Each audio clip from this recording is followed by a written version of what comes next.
India முழுமைக்குமே முதல்ல வந்தான் ஒரு பையன். அவனை கூப்பிட்டு வச்சு பாராட்டு விழா நடத்தினாரா? அவனை கூப்பிட்டு வச்சு அங்கீகரிச்சாரா? நீ பேசுனது தப்பு அப்படின்னு அவருக்கு மேல வழக்கு போடல, நீ என் பேரை சொன்னது தப்பு அப்படின்னு வழக்கு போட்டு வச்சிருக்காங்க. நீ டாக்ஸ் கட்டுறது கூட உனக்கு மனசு வரலையே, நீ ஊழலை பத்தி பேசுற. அவர் வந்து திமுகவுக்கு மறைமுகமாக உதவி செய்வதற்காக தான் நீங்க வந்திருக்காருன்னு நான் நினைக்கிறேன். திமுகவுக்கு உதவி செய்யணும், ஏன்னா திமுக எதிர்ப்பு வாக்குகள் கன்சால்டேட் ஆகிடக்கூடாது, அந்த வாக்குகள் சிதறணும். அதை விஜய் வச்சு சிதறடிக்கணும். 2021 கமலை வச்சு சிதறடிச்சாங்க, 2026 விஜய் வச்சு சிதறடிக்கணும். அவர் திமுகவை வீழ்த்த வேண்டும் என்று உண்மையிலேயே அவருக்கு மனம் இருந்தால் அவர் அதிமுக கூட்டணிக்கு வரணும்.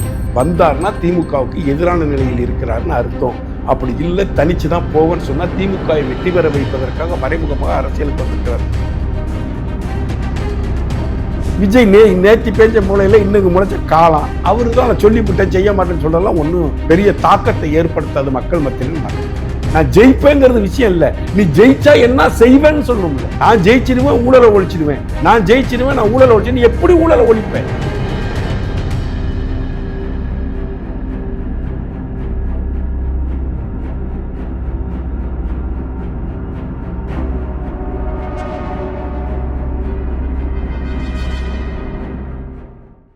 பேசு தமிழா பேசு நேயர்களுக்கு வணக்கம். இன்னைக்கு நம்ம கூட சிறப்பு விருந்தினரா இணைஞ்சிருக்கவங்க நடிகர் ரவி அவர்கள். வணக்கம் சார். வணக்கம்மா. எப்படி இருக்கீங்க சார்? நல்லா இருக்கேம்மா. சார், இன்னைக்கு வந்து 10th 12th மாணவர்களுக்கு விருது வழங்கும் விழா நடந்துகிட்டு இருக்கு. எல்லா இடத்துலயும் அதான் ஹைலைட்டா போயிருக்கு. நிறைய விஷயத்த வந்து தாவேக தலைவர் விஜய் பேசியிருக்காரு. முக்கியமா வந்து நீட் மட்டும்தான் எக்ஸாமா, வேற உலகமே இல்லையா அப்படின்னு கேட்டிருக்காரு. அதை பத்தி என்ன நினைக்கிறீங்க சார்? அனிதா செத்து போனப்போ போனார்ல, அனிதா செத்து போனப்போ போய் பார்த்து ஆறுதல் சொல்ல போனார்ல, அன்னைக்கு இந்த வார்த்தையை சொல்லியிருக்கணும். அன்னைக்கு அந்த வார்த்தையை சொல்லி முதல் சாவு நடந்தப்பயே நீட்டு மட்டும்தான் உலகம் இல்லை, எம்பிபிஎஸ் மட்டும்தான் படிப்பு இல்லை, நீங்கள் அதை நோக்கி மட்டும் போகாதீங்க, அதை மட்டும் வாழ்க்கையை செட் பண்ணிடாதீங்கன்னு சொல்லியிருந்தாருன்னா ஒரு நியாயம் இருக்குன்னு தெரியும். அதுக்கப்புறம் 5 வருஷம் ஆயிடுச்சு, இத்தனை நீட் எக்ஸாம் நடந்துருச்சு. 2021 அப்புறம் கிட்டத்தட்ட 20 பிள்ளைங்க நீட்டை பார்த்து செத்து போயிட்டாங்க. இந்த நீட்டு மட்டும் உலகம் இல்லை, நீட்டை எதிர்த்துக்கிட்டு இருந்தார்ல விஜய். இந்த நீட் தேர்வை எழுதி இந்தியாவுக்கே ஃபஸ்ட்டாக ஒரு மாணவன் வந்தானே. இன்றைக்கி +2 படித்த மாணவனையும் 10th படித்த மாணவர்களையும் ஒவ்வொரு தொகுதி வாரியாக மாவட்ட வாரியாக செஞ்சு பார்த்துருக்குறேன். இவர் தான் தொகுதி வாரியாக 234 தொகுதியில் யார் ஃபஸ்ட்டு செகண்டு தேர்டு தேர்ந்தெடுக்கிறார். அப்படி இந்தியா முழுமைக்குமே முதல்ல வந்தான் ஒரு பையன். அவனை கூப்பிட்டு வச்சு பாராட்டு விழா நடத்தினாரா? அவனை கூப்பிட்டு வச்சு அங்கீகரிச்சாரா? நீ அவனை கூப்பிட்டு அங்கீகரிச்சா நம்ம ஒழுங்காக படித்தா நம்ம நேஷனல் ஃபஸ்ட்டே வரலாம் அப்படிங்கிற எண்ணம் மக்களுக்கு உருவாகும்ல. விஜய் போன்றவர்கள் நம்மளை கூப்பிட்டு பாராட்டுவாங்கன்னு விஜய் கூப்பிட்டு கேளுங்க. அந்த முதல் மாணவனுடைய பேர் என்னன்னு கேளுங்க. நீட் எக்ஸாமில் அகில இந்திய அளவில் முதல் மார்க் எடுத்த அந்த மாணவனின் பெயர் என்னான்னு தாவேக்கால இருக்கிற ஒரு தலைவனை சொல்லுங்க. அவங்க தானே வந்தான். அவன் பேர் பிரக்யானந்தா அந்த பையன் பேர். இந்தியாவிலே ஆல் இண்டியா ஃபஸ்ட் ரேங்க் எடுத்தான். அவனை பற்றி ஏன் விஜய் பேச மாட்டேங்கிறாரு? அவனையும் கூப்பிட்டு ஒரு விஷ் பண்ணியிருக்கக்கூடாது? அதெல்லாம் செஞ்சுருக்கணும்ல. இத்தனை நாள் நீட்டை எதிர்த்த, நீட்டு வேண்டான்னு சொன்னேன். நீ நீட்டு இன்னைக்கு வந்து நீட்டை வந்து நீக்கவே முடியாதுங்கிறத யாரோ உனக்கு சொல்லி கொடுத்துட்டாங்க. ஸோ நீட்டு மட்டுமே உலகம் இல்லைன்னு பேசுகிறாரு விஜய். அப்படி தான் நான் பார்க்குறேன். அந்த இதே வார்த்தையை அனிதா சாவுக்கு போயிட்டு வந்து பத்திரிகையாளர்களை சந்தித்து இந்த வார்த்தையை சொல்லியிருந்தாருன்னா உண்மையிலே விஜயை பாராட்டியிருக்கலாம். சரி, இப்போ ஆக்சுவலாக நடந்துட்டு இருக்கிறது வந்து ஸ்டூடெண்ட்ஸுக்கு விருது வழங்கும் விழா. ஆனால் அதில் மெயினாக என்ன சொல்லியிருக்காங்க அப்படின்னா, ஊழல் இல்லாத ஆட்சியை நீங்கள் செலக்ட் பண்ணுவீங்கன்னு நினைக்கிறேன், இதை வந்து நீங்கள் உங்கள் அம்மா அப்பாவுக்கு சொல்லுங்க அப்படின்ற ஒரு ஸ்டேட்மெண்ட் கொடுத்துருக்காருல்ல சார், அதை பற்றி சொல்லுங்கள் சார். போலி லாட்ரி டிக்கெட் விற்று கோடிக்கணக்கான ஏழை பாலை குடும்பங்களை நடுத்தெருவில் நிறுத்தி அதன் மூலமாக ஒரு லாட்ரி ஊழல் சாம்ராஜ்யத்தை உருவாக்கிய லாட்ரி மார்ட்டினுடைய மருமகன் ஆதவர்ஜுனை பக்கத்தில் வச்சுக்கிட்டு ஊழல் என்கின்ற வார்த்தையை சொல்வதற்கு கூட விஜய்க்கு யோக்கியதையோ அருகதையோ கிடையாது. ஆதவர்ஜுனாவை பக்கத்தில் வச்சு நீ ஊழலை பற்றி பேசுகிற. அவர் யார்? நேத்தி வரைக்கும் திமுகவுக்கு முந்தா நாள் வரைக்கும் திமுகவில் இருந்தார். திமுகவில் 2021 ஆட்சி அமைவதற்காக அரும்பாடு பட்டேன்னு அவர் தன்னைத்தானே கிளைம் பண்ணிக்கிறார். அங்கே ஒரு எம்பி சீட்டு எதிர்பார்த்தாரு, கிடைக்கல. அப்புறம் அங்கேருந்து விடுதலை சிறுத்தைகளுக்கு இருந்தார். ஒரு 100-150 கோடி ரூபா விடுதலை சிறுத்தைகளுக்கு செலவு பண்ணார். மாநாடு எங்கேருந்து வந்துச்சு அவருக்கு 100-150 கோடி ரூபா விடுதலை சிறுத்தைகளுடைய மாநாடு நடத்துவதற்கு? நான் சொல்லமா, வன்னியரசே சொல்லியிருக்கார். மாநாட்டுக்கு பணம் கொடுத்தாரு, 100 கோடி ரூபா கொடுத்தாரு, மாநாடு நடத்துறத பாதி பணம் செலவாயிடுச்சு, அதுக்கு பாதி பணம் செலவாயிடுச்சு, இதுதான் ஆதவர்ஜுன் செஞ்சதுன்னார். ஆதவர்ஜுனோட அப்பா யாரு, அம்மா யாரு, அவங்க சொத்து என்ன, அவங்க சொத்தோடைய பலம் என்ன, அவங்களுடைய வருமானம் என்ன, ஆதவர்ஜுனா மார்ட்டினுடைய மகளை திருமணம் செய்வதற்கு முன்பு அவருக்கு இருந்த பொருளாதார பேக்ரவுண்ட் என்ன, மருமகன் ஆனதுக்கு அப்புறம் அவருக்கு வந்த பொருளாதார பேக்கப்னா ஒரு கட்சியில் போய் சேர்ந்து 100 கோடி ரூபா பணம் கொடுக்குற அளவுக்கு எங்கே போய் சம்பாரிச்சாரு? களை வெட்டினாரா, நாற்று நட்டினாரா, களை பறிச்சாரா, இல்லை வந்து விதை விதைச்சாரா, அறுவடை பண்ணாரா, போர் அடிச்சாரா, நெல் அரிசி வித்தாரா, என்ன தொழில் பண்ணி ஆதவர்ஜுன் கோடி கோடியாக சம்பாரிச்சாரு? கோடிக்கணக்கில் கொண்டு போய் விடுதலை சிறுத்தைகள் கட்சி கொடுத்தாரு. திரும்ப அங்கேருந்து அடித்து பத்தி விரட்டினதுக்கு அப்புறம் இங்கே வந்து சேர்ந்திருக்காரு. நீ ஆதவர்ஜுனுங்கிற ஒரு ஊழல் சாம்ராஜ்யத்தில் இருக்கக்கூடிய ஒருவனை பக்கத்தில் வைத்துக்கொண்டு நீ ஊழலை பற்றி பேசுறதுக்கு விஜய்க்கு அருகதை கிடையாது.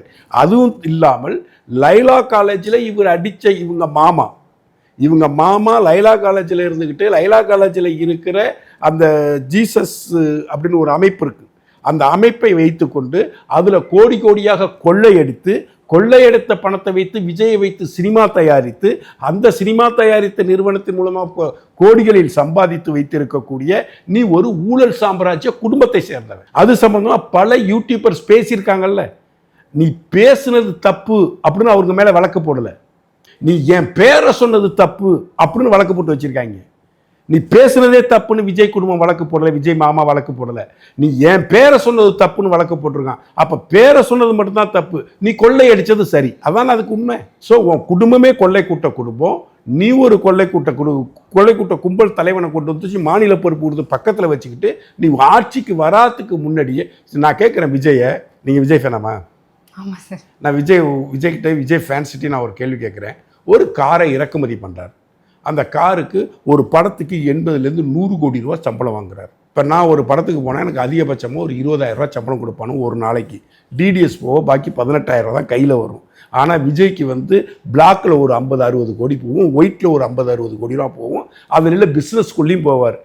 சென்னை செங்கல்பட்டு ரிலீஸ் வாங்குவார், இல்லை கோயம்புத்தூர் மண்டலத்துக்கான ரிலீஸை கேட்டு வாங்கிடுவாங்க. இத்தனை வகையான சினிமாவில் வருமானம் பார்க்கக்கூடிய, மக்களை மகிழ்வித்து மக்கள் பணம் கொடுத்து உன்னை ரசிக்கிறாங்க. ஒரு காரை ஒரு 6 கோடி ரூபா 7 கோடி ரூபா கொடுத்து ஒரு காரை இறக்குமதி பண்ணுற ஒன்றால் இந்த நாட்டிற்கு அந்த காருக்கான வரி விதிப்பை உன்னால் செலுத்த முடியாதுன்னு நீ கோர்ட்டுக்கு போகிறதுக்கு எல்லாருக்கும் உரிமை இருக்குது. ஒவ்வொரு 140 கோடி இந்தியர்களுக்கும் அதுக்கு உரிமை இருக்கிறது. ஆனால் விஜய் போன்றவர்கள் கோர்ட்டுக்கு போய் எனக்கு டாக்ஸ் ரிலாக்ஸேஷன் வேணும்னு கேட்குறாங்களே, இது நியாயமா? நீ கோடிகளில் சம்பாதிக்கிற, கோடியில் கார் வாங்குற, கோடிக்கணக்கான ரூபா செலவு பண்ணி வாங்குற காரில் நீ ட்ராவல் பண்ணணும்னு ஆசைப்படுற, நீ டாக்ஸ் கட்டுறதுக்கு கூட உனக்கு மனசு வரலையே. நீ ஊழலை பற்றி பேசுகிற, நீ நேர்மையை பற்றி பேசுகிற, உனக்கு அதெல்லாம் பேசுறதுக்கு உரிமையே இல்லைம்மா. நீங்கள்லாம் தயவு செஞ்சு புரிஞ்சுக்கிங்க. இது விஜய்ங்கிற திரையில் நானும் விஜய் ரசிகன் தான், திரையில் அவரை ரசிக்கலாம், அவர் மிகப்பெரிய கலைஞன், சூப்பர் ஸ்டார். இதுலலாம் எனக்கு எந்த விதமான மாற்று கருத்து இல்லை. தமிழ் சினிமா உலகினுடைய பெரிய சொத்து விஜய், அதில் எனக்கு மாற்று கருத்து இல்லை. ஆனால் அரசியலில் அவர் எதற்கும் லாயக்கற்ற, அவர் உண்மையற்ற, நேர்மையற்ற மனிதன். அவர்கிட்ட இருக்கிறது எல்லாமே பொய், புரட்டு, பித்தலாட்டம். அவர் ஆட்சிக்கு வருவதற்கு அவர் வந்து திமுகவுக்கு மறைமுகமாக உதவி செய்வதற்காக தான் இங்கே வந்திருக்காருன்னு நான் நினைக்கிறேன். திமுகவுக்கு உதவி செய்யணும். ஏன்னா திமுக எதிர்ப்பு வாக்குகள் கன்சால்டேட் ஆகிடக்கூடாது, அந்த வாக்குகள் சிதறணும். அதை விஜய் வச்சு சிதறடிக்கணும். 2021 கமலை வச்சு சிதறடிச்சாங்க, 2026 விஜய் வச்சு சிதறடிக்கணும். ஏன்னா 2021 10 ஆண்டு காலம் ஆட்சி செஞ்சது அதிமுக. அப்போ அந்த ஆட்சி அதிகாரத்தின் மீது இருந்த அதிருப்தி இருக்கும் இல்லையா, அந்த அதிருப்தி வாக்குகள் திமுகவுக்கு வந்திருக்கும். திமுக எதிர்ப்பு வாக்குகள்னு இருக்கும்ல, அந்த வாக்குகள் கன்சால்டேட் ஆகிடக்கூடாது. கமலை வச்சு அதை வாங்கி 3% வாங்கி 3% வித்தியாசத்தில் திமுக ஜெயிச்சுது. இப்போ இவங்க 5 வருடம் ஆண்டிருக்கிறாங்க. ஆகாஷ் பாஸ்கரன், விக்ரம் ஜூஜு அப்படிங்கிற ஒரு பெரும் படையை வச்சு கோடி கோடியாக கொள்ளையடிச்சு இப்போ ஒரு தகவல் வந்துட்டு இருக்கு, போதை கடத்தல் மன்னன் ஜாஃபர் சாதிக்குக்கும் இந்த விக்ரம் ஜூஜுக்கும் தொடர்புகள் இருக்குது அப்படிங்கிறது போல் ஒரு விஷயம் ஒன்று யூடியூப்பில் ஓடிக்கிட்டு இருக்கு. ஸோ எப்படியெல்லாம் கொள்ளையடிக்க முடியுமோ கொள்ளையடிச்சு மக்கள் மனதில் மிகப்பெரிய அதிருப்தியை சம்பாதிச்சு வச்சுருக்க திமுக. இந்த ஆன்டி இன்கம்பன்சி திமுகவை பாதிக்க விடாமல் செய்வதற்கு, அந்த ஆன்டி இன்கம்பன்சி ஓட்டை விஜய் வச்சு பிளவுபடுத்துவதற்காக கிறிஸ்டியன் மிஷனரிகளும் திராவிட முன்னேற்ற கழகமும் இணைந்து விஜயை களமிறக்கி இருப்பதாக தான் நான் இந்த நிமிஷம் வரைக்கும் சந்தேகிக்கிறேன். எனக்கு அந்த சந்தேகம் இருக்குது. அதனால் நீங்கள் திரையில் ரசிப்பதை நினைத்து அவர் திரையில் தோன்றுவது போலவே மக்கள் பணியிலும் இருப்பார் என்று நம்பி ஏமாந்து விடாதீர்கள். இளைஞர்கள் உங்கள் வாழ்க்கையை அடகு வைத்து விடாதீர்கள். உங்கள் வாக்குகளை வீணாக்காதீர்கள்னு உங்கள் மூலியமாக இளைஞர்களுக்கும் விஜய் ரசிகர்களுக்கும் வேண்டுகோள் வைக்கிறேன். இந்த இளைஞர்களுக்கெல்லாம் ஒரு ஒரு மாயை உருவாயிடுது சினிமாவை பார்த்து. இந்த நீங்கள் வந்து அரசியலுக்கு வராதுக்கு முன்னாடி விஜய் ரசிகர்கள்லாம் என்ன பண்ணீங்க? சிவகார்த்திகேயனை நோண்டினீங்க, அஜித்தை நோண்டினீங்க, தனுஷை நோண்டினீங்க. அவங்க படம் ரிலீஸ் ஆக எகென்ஸ்டாக கமாண்டு போட்டிங்க. அந்த படத்தை கண்ணாப்புனான்னு விமர்சனம் செஞ்சீங்க. அந்த இளைஞன் இன்னைக்கு ஓட்டு போடுவானா விஜய்க்கு? அவன் எதிர்த்து அவன் களமாடுவானே. ஸோ இது ஒரு பெரிய மாயை உருவாகிருக்கு. ஒரு 8% 10% ஓட்டு வாங்குவார். ஒரு எம்எல்ஏ சீட்டு விட்டு ஜெயிக்க மாட்டார். அவர் திமுகவை வீழ்த்த வேண்டும் என்று உண்மையிலேயே அவருக்கு மனம் இருந்தால் அவர் அதிமுக கூட்டணிக்கு வரணும். வந்தார்னா திமுகவுக்கு எதிரான நிலையில் இருக்கிறாருன்னு அர்த்தம். அப்படி இல்லை தனித்து தான் போவேன்னு சொன்னால் திமுகவை வெற்றி பெற வைப்பதற்காக மறைமுகமாக அரசியலுக்கு வந்திருக்கிறார். கமலஹாசன் என்னென்னலாம் பேசினார். வாரிசு அரசியலை பற்றி பேசினார், அதை பற்றி பேசினார். அவனு செஞ்ச மொழி அரசியலின் தவறை சுட்டி காட்டினார். டிவியை உடைச்சாரு, டார்ச் லைட்டை உடைச்சாரு. கடைசியில் அறிவாலய வாசலில் வந்து பிச்சை எடுத்துகிட்டு இருக்காரு. கமல் 2.0 தான் விஜய் என்பது போல்தான் நான் இன்றைய நிலைக்கு நிற்கிறேன். தயவு செஞ்சு புரிஞ்சுக்கிங்க. திரையிலை தெரிகிற விஜய் வேற, அவர் கொடுக்குற டயலாக்கை கரெக்டாக மாடுலேஷனோட பர்ஃபெக்டாக டெலிவரி பண்ணி அழகாக நல்லா ஃபைட் சீக்வன்ஸில் நடிப்பார், நல்லா டான்ஸ் சீக்வன்ஸில் நடிப்பார், டயலாக் டெலிவரி சூப்பராக பண்ணுவார். நல்ல நடிகர், அற்புதமான மாபெரும் கலைஞன். அந்த அற்புதமான மாபெரும் கலைஞன் நல்ல அரசியல்வாதியாக இருப்பான் என்று நம்பி நீங்கள் கெட்டு குட்டிச்சோறாகிடாதீர்கள்னு அன்பான வேண்டுகோளை விஜய் ரசிகர்களுக்கு வைக்கிறேன். Okay sir. சார் ஆக்சுவலாக இப்போ நீங்கள் சொன்ன மாதிரி அந்த ஒரு டவுட் இருக்குது. மாவட்ட வாரியாக ஸ்டூடெண்ட் செலக்ட் பண்ணதப்போ இப்போ தொகுதி வாரியாக செலக்ட் பண்ணிட்டு இருக்காங்களே அப்படிங்கிற ஒரு டவுட் இருந்துகிட்டே தான் இருக்குது. ஆனால் இந்த ஸ்பீச்சில் அவர் இன்னொரு விஷயம் முக்கியமாக சொல்லியிருக்காரு. ஒன்றிய சிவில் சர்வீஸ் எக்ஸாமில் வந்து பெரியாருக்கே சாதி இது பூச பார்த்தாங்க, நீங்கள் அதுக்கெல்லாம் வந்து பணிஞ்சு போயிடாதீங்க, அதை மண்டையில் ஏற்றிக்காதீங்க அப்படின்னு சொல்லி ஸ்டூடெண்ட்ஸ்க்கு ஒன்று சொல்லியிருக்காங்க. அதை பற்றி உங்களோட கருத்து என்ன சார்? இப்போ நான் வர்றேன், என்ன உட்கார சொன்னால் நீங்கள் என்ன சொல்லுவீங்க? இங்கிலீஷில் சொன்னால் புரியல சார். இப்போ நான் வர்றேன், என்ன உட்கார சொல்கிறீங்க, ஆங்கிலத்தில் எப்படி சொல்லுவீங்க? ப்ளீஸ் கமெண்ட் இட் சார் அப்படின்ற மாதிரி. அப்புறம் வேறு என்ன மாதிரி சார்? இன்னொரு வார்த்தை சொல்லுவாங்கள்ல கேஷுவலாக இங்கிலீஷில், அது என்னன்னு தெரியுமா உங்களுக்கு? இல்லையே சார். சார் ப்ளீஸ் டேக் ஒரு சீட்னு சொல்லுவீங்களா? சொல்லலாம். அப்படி நீங்கள் சொல்லுங்களேன். Please take your seat sir. இப்போ நான் சீட்டை தூக்கிட்டு போயிடவா? இல்லை போவேன். அதுக்கு அதான் அர்த்தம். Okay sir. ப்ளீஸ் டேக் ஒரு சீட்டுன்னு சொல்லிட்டா சீட்டை தூக்கிட்டு வீட்டுக்கு போடான்னு அர்த்தமா? இல்லை சார். ப்ளீஸ்னா என்ன? தாழ்மையாக கேட்குறேன். தயவு செஞ்சு. டேக்னா என்ன? எடுத்துக்கோங்க. யுவர் சீட்னா என்ன? ஏன் சேரை தயவு செஞ்சு எடுத்துகிட்டு போங்கன்னு தானே அதுக்கு நேரடி அர்த்தம். ஆமாம். அப்படிதாம்மா யூனியன் கவர்மெண்ட் என்பதை ஒன்றிய அரசுன்னு இந்த பக்கிங்கெல்லாம் மொழிபெயர்த்து வச்சிருக்கு. இந்த பக்கி விஜய் 2021க்கு முன்னால் கவர்மெண்ட் ஆஃப் இந்தியாவை ஒன்றிய அரசுன்னு சொல்லியிருக்கா என்னைக்காச்சும்? 2021 வரும் ஒன்றிய அரசுன்னு சொன்னது யாரு? இந்த திராவிட அல்லக்கைகள். அப்போ இவரும் அந்த திராவிட அல்லக்கைகளுடைய ஜெராக்ஸ் காப்பி தானே.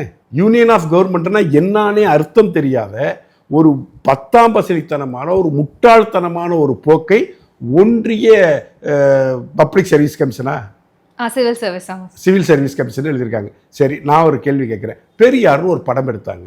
இங்கே வந்தப்போ பெரியார்னு டைட்டிலில் வச்சாங்க. ஆந்திராவில் போனப்போ என்ன பண்ணாங்க? ராமசாமி நாயக்கர்னு அதுக்கு டைட்டில் வச்சாங்க. அங்கே மட்டும் ஏன் நாயக்கன் தேவைப்படுது? சரி, பெரியாரே ராமசாமி நாயக்கர்னு பல இடங்களில் எழுதியிருக்காரு. பல இடங்களில் அவர் பத்திரிகையிலே ஹெட்டிங்கில் ஆசிரியர் ராமசாமி நாயக்கர்லாம் வந்திருக்குதே. அவருக்கு அன்னன்னைக்கு ஏதாச்சும் ஒரு பிரச்சனை வேணும் பெரியாருக்கு. அந்த காலகட்டத்தில் திடீர்பார் பட்டியலின சகோதர சகோதரிகள்லாம், அவர் சொன்ன வார்த்தை வேற, பட்டியலின சகோதர சகோதரிகள்லாம் ஜாக்கெட் அணிவதால் தான் துணி விலை ஏறி போச்சும்பார். பெரியார் ஒரு நிலையான கொள்கை கொண்ட மனிதர் இல்லை. அவர் ஜாதியை ஒழிச்சாராம், ஆனால் அவர் பேரில் ஜாதியை சேர்த்து விட்டாங்களாம். அவர் எத்தனை ஜாதியை ஒழிச்சாருன்னு விஜய் சொல்ல முடியுமா? விஜய் என்ன சொன்னார் மாநாட்டிலமா? பெரியாரின் கொள்கைகளை வந்து கடவுள் மறுப்பு கொள்கையை தவிர மற்ற அத்தனை கொள்கைகளையும் நான் ஏற்றுக்கொள்கிறேன்னு சொன்னார். இப்போ நீங்கள் விஜய் ரசிகர்கள் உங்கள்கிட்ட ஒரு கேள்வி கேட்குறேன்.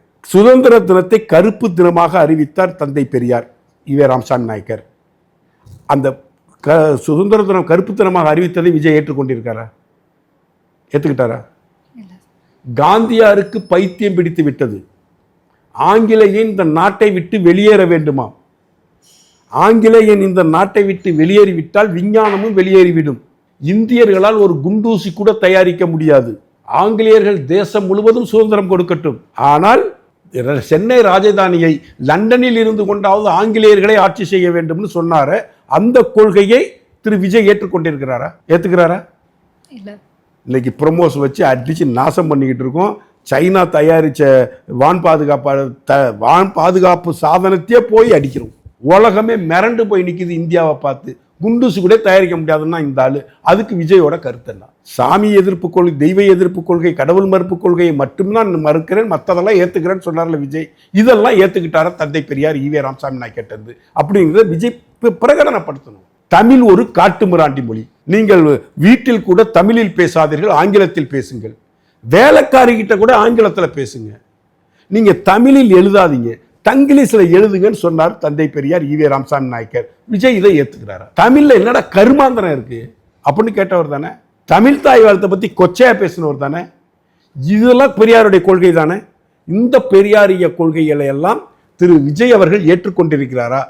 அதாவது அவர் சொன்னது ஒரு கொள்கை, கடவுள் மறுப்பு மட்டும் நான் மறுக்கிறேன், மற்றதெல்லாம் நான் ஏற்றுக்கிறேன்னு சொன்னார்ல. இதெல்லாம் ஏற்றுக்கிட்டு இருக்காராங்கிறத பப்ளிக் மீட்டிங்கில் சொல்ல சொல்லுங்க. இந்த மாணவ மாணவிகள் மத்தியில் சொல்ல சொல்லுங்க. ஆம்பளையாக இருந்தால், தில்லா இருந்தால், ஒரு நேர்மையான ஒரு அரசியல்வாதியாக இருந்தால், இன்னென்ன ஈவே ராமசாமி சொன்னதை நான் முழுமையாக ஏற்றுக்கொள்கிறேன். சுதந்திரத்தை கருப்புத்தனமாக அவர் சொன்னார், நானும் சுதந்திரத்தை கருப்புத்தனமாக ஏற்றுக்கொள்கிறேன். ஒன்று சொல்ல சொல்லுங்க. அவர் பேர் ஈவே ராமசாமி நாயக்கர். அதை தான் கேள்வியாக கேட்டிருக்கிறார்கள். ஜாதியை திரு ஈவேரா ஒழிக்கவில்லை, மேட்டுக்குடி மக்களினுடைய பாதுகாவலனாக விளங்கினார். அப்படின்னா நாகப்பட்டினத்து பக்கத்தில் உள்ள ஊரில் நடந்த ஜாதிய வன்கொடுமையின் சார்பாக 36க்கும் மேற்பட்ட பட்டியலின மக்கள் உயிருடன் வெறித்து கொல்லப்பட்டதற்கு வாயே துறக்காத ஒரு ஜீவன் தான் ஈவே ராமசாமி நாயக்கர். உயிரோட கொளுத்திட்டானுங்க, வாயே துறக்கலை. 6 மாதம் கழிச்சு கூலி உயர்வு வேணும்னா நீ போய் முதலாளிகிட்ட பேசணும். நீ போய் கம்யூனிஸ்ட் கட்சிக்காரனை காலை நக்கிக்கிட்டு இருந்தா செத்து தான் போகணும்னு பேசினவர் தந்தை ஈவே ராமசாமி நாயக்கர். அதை ஏற்றுக்கிறாரா விஜய்? ஸோ விஜய் அவருடைய அரசியல் நிலைப்பாடு, அவர் அரசியல் பேச்சு அத்தனையும் காப்பி பேஸ்ட் பண்ணுறார். திமுக கிட்டேருந்து காப்பி பேஸ்ட் பண்ணிக்கிறார். அவ்வளோதான். திமுகவோட கொள்கையும் தமிழக வெற்றி கழகத்தினுடைய கொள்கையும் நீங்கள் வச்சு பார்த்தீங்கன்னா லெட்டர்கட்டை மறைச்சிட்டிங்கன்னா ரெண்டும் ஒரே மாதிரி தான் இருக்கும். அது செய்ய தான் அவன் இருக்கானே, அவன் செஞ்சதை தான் நீ செய்ய போகிற. ஆதவர்ஜனை பக்கத்தில் வச்சுக்கிட்டு நீ நேர்மையான ஆட்சி கொடுத்துப்பங்கிறிய, மக்கள் நம்புவாங்களா? நம்பவே மாட்டாங்க. அதனால் விஜய் என்கின்ற அரசியல் சக்தி உண்மையிலேயே திராவிட முன்னேற்ற கழகத்தை எதிர்க்க வேண்டும், வீழ்த்த வேண்டும் என்று நம்பினால் அதிமுக அணியில் வந்து சேர வேண்டும். இல்லை என்றால் இவர் திராவிட முன்னேற்ற கழகத்தின் பி டீமாக செயல்படுகிறார். அவர் கமலின் 2.0வாக இருக்கிறார் என்பதுதான் உண்மை. சார், இப்போ ரீசெண்டாக ஒரு இதில் கூட சொல்லியிருந்தாங்க, கண்டிப்பாக டிஎம்கே கூடவும் பிஜேபி கூடவும் கூட்டணி வைக்கிறதுக்கான வாய்ப்புகளே இல்லைன்னு.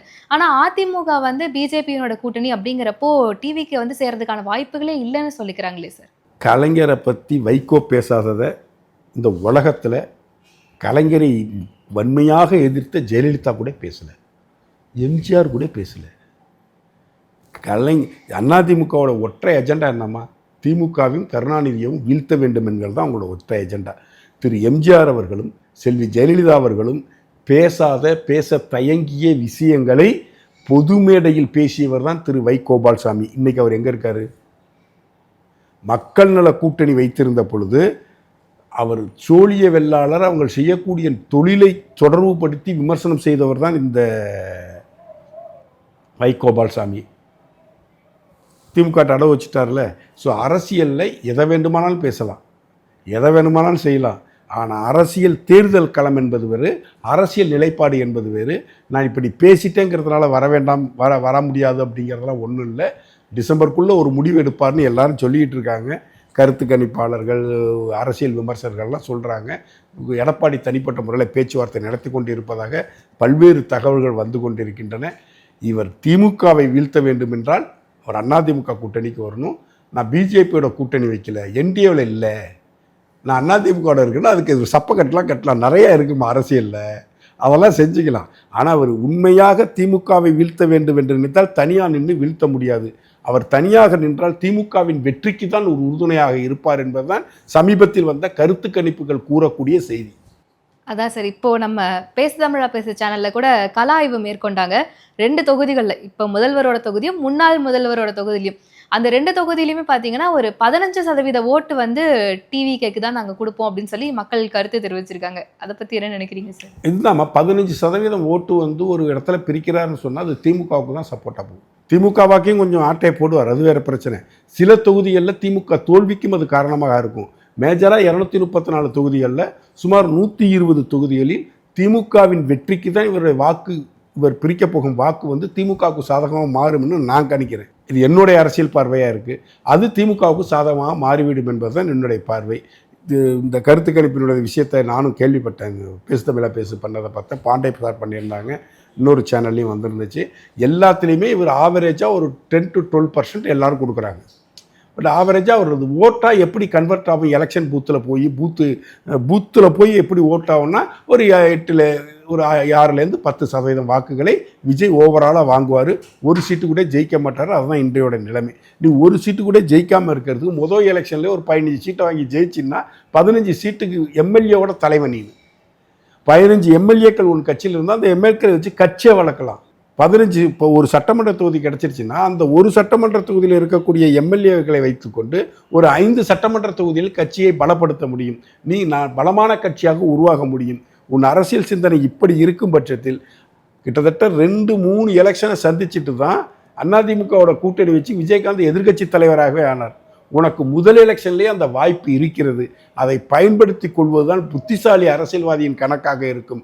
திமுகவினுடைய அடிமையாக, கொத்தடிமையாக இருந்தால் இதை விஜய் செய்ய மாட்டார். திமுகவை எதிர்க்க வேண்டும் என்பதுதான் அவருடைய ஒரே லட்சியமாக இருந்தால் இதை செய்வார். பிஜேபி உள்ள கம்யூனிஸ்டுகளை பிஜேபியோட உள்ள இருந்திருக்காங்க. சித்தாந்த எதிரிகள் கம்யூனிஸ்டும் பாரதிய ஜனதா கட்சியும். ஆனால் பாரதிய ஜனதா கட்சிக்கு இருந்த கூட்டணியில் கம்யூனிஸ்டுகளே இருந்திருக்காங்க, மந்திரி சபையில் இடம்பெற்றிருக்கிறாங்க. விஜய் நேத்தி பேஞ்ச மூலையில் இன்னைக்கு முளைச்ச காலம்.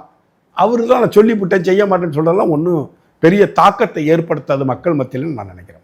ஓவராலா சொல்றதே வந்து அரசியல்ல அவர் இன்னும் வரவே இல்லை, வரதுக்கான வாய்ப்புகளே ரொம்ப கம்மி அப்படிங்கிறீங்களா சார்? நம்ம அரசியலில் அவர் சீமான் இடத்தை தக்க வைக்கலாம், சீமானை டேமேஜ் பண்ணலாம், விடுதலை சிறுத்தைகளை கொஞ்சம் டேமேஜ் பண்ணலாம். மற்றபடி விஜயால் பெரிய அரசியல் மாற்றத்தை எல்லாம் இங்கே உருவாக்க முடியாது. அதற்கு கடுமையாக போராட வேண்டும். விஜய் கட்சி ஆரம்பித்து 1 வருஷம் ஆயிடுச்சு. இன்னைக்கு பேசுனதோடு சேர்த்து மொத்தமாக ஒரு 2.5 மணி நேரம் தான் பப்ளிக்லேயே பேசியிருக்காரு. பத்திரிகையாளர்கள் இது வரைக்கும் சந்தித்ததே இல்லை. இவரோட பொருளாதார கொள்கை என்ன உங்களுக்கு தெரியுமா? விஜய் ஃபேன் தானே. விஜயோட பொருளாதார கொள்கை என்ன தெரியாது தெரியுமா? அவருக்கு தெரியுமா? அது தெரியல. அவருக்கு தெரியாது. தமிழ்நாட்டில் எவ்வளோ கடன் இருக்கு தெரியுமா? விஜய் என்ன பேசியிருக்கணும்? இந்த டாஸ்மார்க் ஊழலை குறித்து டாஸ்மார்க் ஊழலுக்கு எதிராக கருத்து சொல்லியிருக்கணும். சொல்லியிருக்காரா? ஆகாஷ் பாஸ்கரன், விக்ரம் ஜூஜு, ரித்தீஷு இவர்கள்லாம் கொள்ளையடிச்சிருக்காங்கன்னு எல்லா அரசியல் கட்சி தலைவர்களும் பேசுகிறாங்கல்ல. ஏன் இவர் பேச மாட்டேங்கிறாரு? ஏன் திமுக கடுமையாக விமர்சித்து விட்டார்? எதுக்கு விமர்சித்து விட்டார்? மோடியை போய் சந்திச்சிட்டாரா? அதுக்கு தான் ரியாக்ட் பண்ணுறாரு. இங்கே நாட்டில் நடக்கிற ஊழல், அட்டூழியம், அநியாயத்தை பற்றி ஒரு வார்த்தை பேச மாட்டேங்கிறார். அண்ணா பல்கலைக்கழக மேட்டரில் பெண் பாதிக்கப்பட்ட விஷயத்தில் யார் அந்த சாருன்னு இன்னும் விடை தெரியல. 6 மாதத்தில் ஜட்ஜ்மெண்ட் வாங்கி கொடுத்துட்டு முதல்வர் பீத்திக்கிறாரு. அரக்கோணம் ஒன்று பாதிக்கப்பட்டிருக்கா, அவனை ஜாமீனில் விட்டானுங்க, அதுக்கு பேச மாட்டேங்கிறாரு. அரக்கோணம் பொண்ணை பற்றி விஜயும் பேச மாட்டேங்கிறாரு. அம்ஜிகார பொண்ணை பற்றி விஜய் பேச மாட்டேங்கிறாரு. ஆனால் மோடியை போய் முக ஸ்டாலின் சந்திச்சா உடனே பொங்கி எழுறாரு. இதுதான் அவருடைய அரசியல் நிலைப்பாடு. அவருடைய தொழிற்கொள்கை என்ன, அவருடைய கல்விக் கொள்கை என்ன, அவருடைய நிதி கொள்கை என்ன, இதை பற்றியெல்லாம் ஏதாச்சும் வெளியில் பேசியிருக்காங்களா? அவங்க கட்சிக்காரங்க பேசியிருக்கிறாங்களா? இல்லை இப்போ புதுசாக சேர்ந்துருக்கிறவங்க பேசியிருக்கிறாங்களா? இப்போ 2-3 பேர் புதுசாக சேர்த்து பதவியெல்லாம் கொடுத்துருக்காரு, அவங்கள யாராச்சும் பேச வச்சுருக்கிறாங்களா? நாங்கள் வந்தால் எங்களுடைய கல்விக் கொள்கை இப்படி தான் இருக்கும், நாங்கள் ஆட்சிக்கு வந்தால் எங்களுடைய நிதி கொள்கை இப்படி தான் இருக்கும் அப்படின்னு எதையாச்சும் யாராச்சும் பேசியிருக்காங்களா? ஏதாச்சும் மக்கள்கிட்ட சொல்லியிருக்கிறாங்களா? ஒன்றுமே சொல்ல. நான் கட்சி ஆரம்பிப்பேன், 1 வருஷம் வீட்டில் படம் நடிப்பேன், 2 படம் நடிப்பேன், திரும்ப நான் டிசம்பர் மாதம் அரசியலுக்கு வருவேன், நான் உடனே 2026 நான் முதலமைச்சர் ஆகிடுவேன். இது எங்கேயாச்சும் நடக்குமாம்மா? மக்களை சந்திக்கணும். எம்ஜிஆர் மக்களை சந்தித்தார், விஜயகாந்த் மக்களை தொடர்ந்து சந்தித்தார். விஜயகாந்த் தொடர்ந்து பத்திரிகையாளர்களுக்கு சந்திச்சுக்கிட்டே இருந்தார். என்டி ராமராவ் கட்சி ஆரம்பித்து தொடர்ந்து மக்களை சந்திச்சுட்டு இருந்தார். அவங்கள விடலாம் நீ பெரிய ஆள் கிடையாது. எல்லாரும் எம்ஜிஆரை மனசில் வச்சுட்டிங்க அரசியலுக்கு வந்துடுறாங்கம்மா. சினிமாவில் உள்ள ஹீரோஸ் எல்லாம் எம்ஜிஆர் வேறு. அவர் சினிமாக்குள்ளே நுழையிறதுக்கு முன்னாடியே அரசியலில் நுழைஞ்சி அரசியல்லையும் பேரலாக ட்ராவல் பண்ணுறாரு. பேரலாக அரசியல்லையும் சினிமாவையும் நேர்கோட்டில் எடுத்துகிட்டு போகிறார். அவர் தனி கட்சி தொடங்குறதுக்கு திமுக கொடியை பிடிச்சிட்டு பாட்டு பாடியிருக்காரு. திமுகவுடைய கலை அரசியலில் போய் பங்கு பெற்றிருக்காரு. அதனால் திமுகவில் இருக்கக்கூடிய பெரும்பான்மை தொண்டர்கள் எம்ஜிஆரை ரசிக்கக்கூடியவராக இருந்தாங்க, எம்ஜிஆர் ரசிகர்களாக இருந்தார்கள்.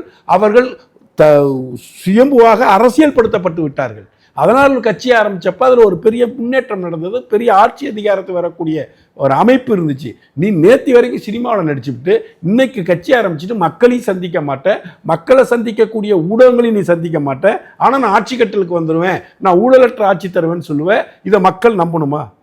நம்புவாங்க. யாருன்னா உங்கள்கிட்ட விசிலடிச்சான் குஞ்சுகள் நம்புவாங்க. அவர்களும் ஒரு எலெக்ஷனுக்கு தான் ஓட்டு போடுவாங்க, அடுத்த எலெக்ஷனுக்கு அவனுக்கு கல்யாணம் ஆகிடும்.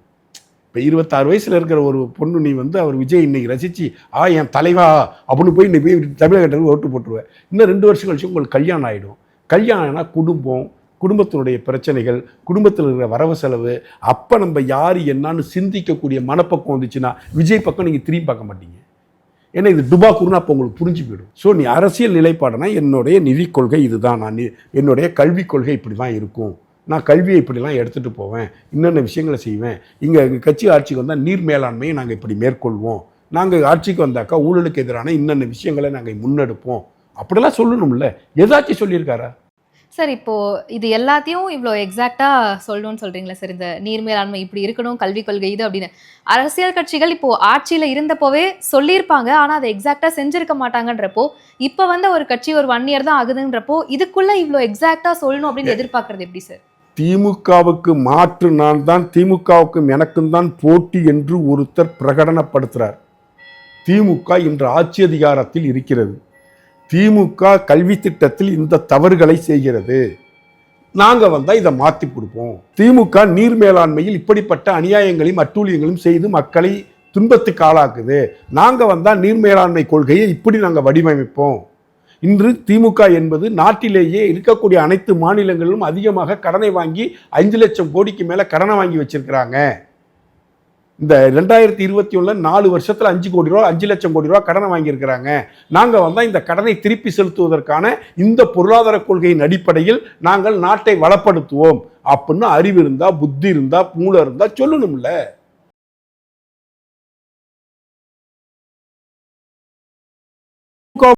போட்டின்னு சொல்றது அரசியல் கிடையாது. திமுக செய்யக்கூடிய இந்த தவறுகளை, திமுக அரசாங்கம் செய்யக்கூடிய இந்த கொள்கை முரண்பாடுகளை நான் வந்தால் என் கொள்கையை வைத்து இப்படி மாற்றி காட்டுவேன் அப்படின்னு சொல்றதுதான் நம்ம விஷயம். நான் ஜெயிப்பேங்கிறது விஷயம் இல்லை, நீ ஜெயிச்சா என்ன செய்வேன்னு சொல்லணும்ல. நான் ஜெயிச்சிடுவேன், ஊழலை ஒழிச்சிடுவேன், நான் ஜெயிச்சிடுவேன், நான் ஊழலை ஒழிச்சு, நீ எப்படி ஊழலை ஒழிப்பேன்? இதான முக்கியமான விஷயம். எப்படி அடிப்படையிலேருந்து ஊழலை ஒழிக்கணும்னா நீ என்ன செய்ய போற சொல்லணும்ல. உன்னுடைய கொள்கை என்ன, நீ நீ என்ன செய்ய போறங்கிறத மக்கள் மன்றத்தில் கொண்டு போய் சேர்க்கணும்ல. என்ன சொல்லியிருக்க நீனு? எத்தனை பத்திரிகையாளர் சந்திப்பு நடத்தியிருக்க? மரத்துலேருந்து தாவி குதிக்கிறது தான் உனக்கு தெரிஞ்ச ஒரே விஷயம். உன் தொண்டன்லாம் மரத்துலேருந்து உன் மேலே தாவி குதிப்பான், அவ்வளோதான் நீ செய்கிற சாதனை. வேற என்ன சாதனை செய்வ நீனு? உன்னை பற்றிய அரசியல் நிலைப்பாட்டில் விஜயகாந்த் வந்தப்ப சொன்னார், நான் வீட்டுக்கு வீடு ரேஷன் பொருளை கொண்டு போய் சேர்ப்பேன், அதுக்கு என்கிட்ட திட்டம் இருக்குது. மின்சார தட்டுப்பாடே வராமல் மின்சாரத்தை கொண்டு போய் சேர்ப்பேன், அதுக்கு என்கிட்ட திட்டம் இருக்குது. அந்த திட்டத்தை நான் வெளியில் சொல்ல மாட்டேன், சொன்னால் கட்சிகள் காப்பி அடிச்சிடுவாங்க அப்படின்னு சொன்னார். அதே போல் உன்கிட்ட ஏதாச்சும் இருக்கா? உன்னுடைய அரசியலுக்கு வர்றது வேறமா? அரசியலுக்கு யார் வேணாலும் வரலாம். நாளைக்கு நான் நினச்சேன்னா என்கிட்ட 2 கோடி ரூபா பணம் இருந்துச்சுன்னா ஒரு கட்சி அரசியல் பதிவு பண்ணிவிட்டு நானும் போய் அரசியல் பேசலாம், அது இப்போ அரசியல் கட்சி துவங்கிடலாம். அரசியல் கட்சி துவக்கிறது பெருசு இல்லை. என்னுடைய விஷன் என்ன? நான் அதிமுகவுக்கு மாற்றாக இந்த விஷயங்களை செய்வேன், நான் திமுக ஆட்சிக்கு மாற்றாக நான் இந்த விஷயங்களை செய்வேன், நான் மாணவர்களுக்கு இப்படிப்பட்ட கல்வியை வழங்குவதற்கான உத்தரவாதத்தை தருவேன்.